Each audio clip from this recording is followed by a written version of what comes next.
Paniqué et décidé à rentrer précipitamment au pays, Alassane Ouattara annule son retour in extremis. Alassane Dramane Ouattara, né le 1er janvier 1942 à Dimbokro en Côte d'Ivoire, est un homme politique et économiste. Il occupe la présidence de la République de Côte d'Ivoire depuis le 6 mai 2011. Ancien Premier ministre sous Félix Houphouët-Boigny de 1990 à 1993 et ex-directeur général adjoint du Fonds monétaire international, il dirige le Rassemblement des Oufouettistes pour la démocratie et la paix, RHDP, le parti au pouvoir. En mars 2025, à 83 ans, il approche la fin de son troisième mandat, entamé en 2020 après une élection controversée boycottée par l'opposition.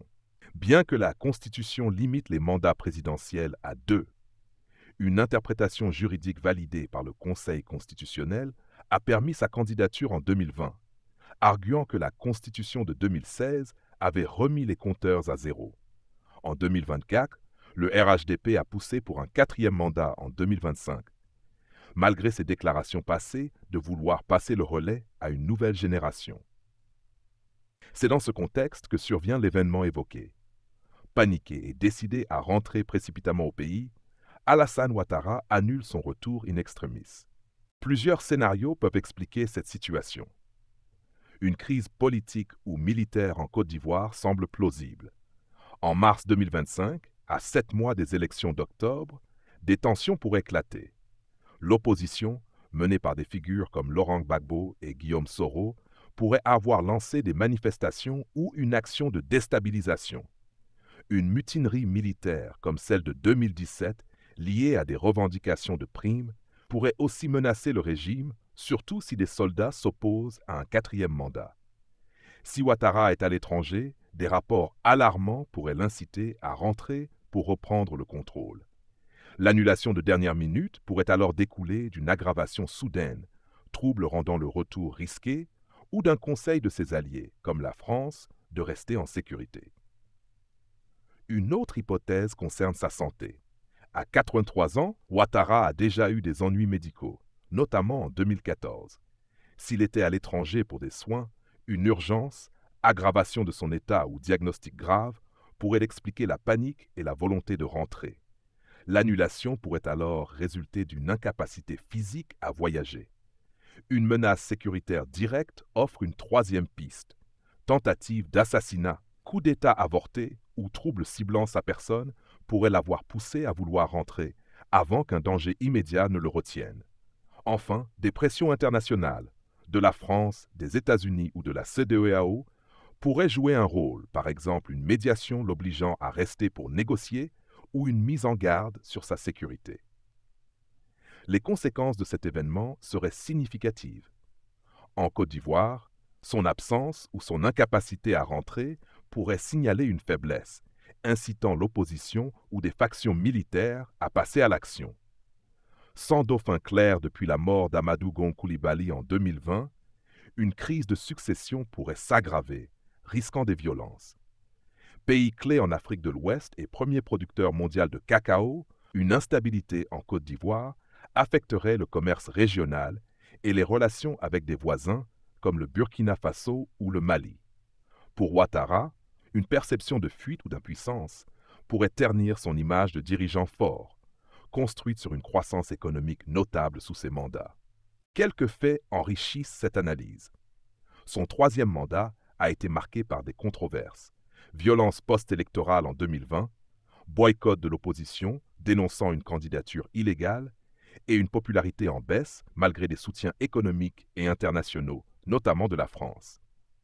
En janvier 2025, il aurait déclaré « Je suis en bonne santé et désireux de servir », selon des rumeurs relayées par le RHDP, malgré son âge. Ses séjours médicaux à l'étranger, comme en 2014, montrent une habitude de gérer sa santé hors du pays. Soutenu par une élite économique et Paris, il est critiqué pour autoritarisme et une justice accusée de favoriser ses alliés. Un scénario probable émerge.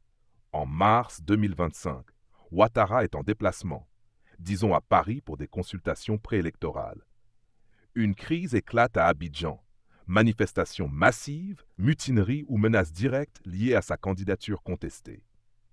Paniqué, Il décide de rentrer pour reprendre les rênes, mais un événement de dernière minute, escalade des troubles, conseil de ses alliés ou problèmes logistiques, le force à annuler ce retour juste avant l'exécution. Cela reflèterait son attachement au pouvoir et les défis croissants à 83 ans dans un climat politique tendu. Des questions restent ouvertes. Où était-il? Quelle est la crise exacte? Qui l'a poussé à annuler? Sans détail au-delà du 29 mars 2025, ces hypothèses offrent une vue d'ensemble. En somme, cet événement suggère une situation dramatique où une crise soudaine, politique, militaire ou personnelle, désoriente un président vieillissant. Il pourrait marquer un tournant dans son règne, renforçant les critiques sur sa capacité à maintenir la stabilité face à une succession incertaine et des rivalités exacerbées. Si des précisions étaient fournies, l'analyse pourrait être affinée, mais ce cadre explore déjà toutes les pistes possibles à partir de ce titre intrigant. Entre la montée de l'inflation, la crise énergétique et la fatigue populaire face à une guerre sans issue, plusieurs États européens commencent à remettre en cause la politique imposée par Bruxelles et Washington.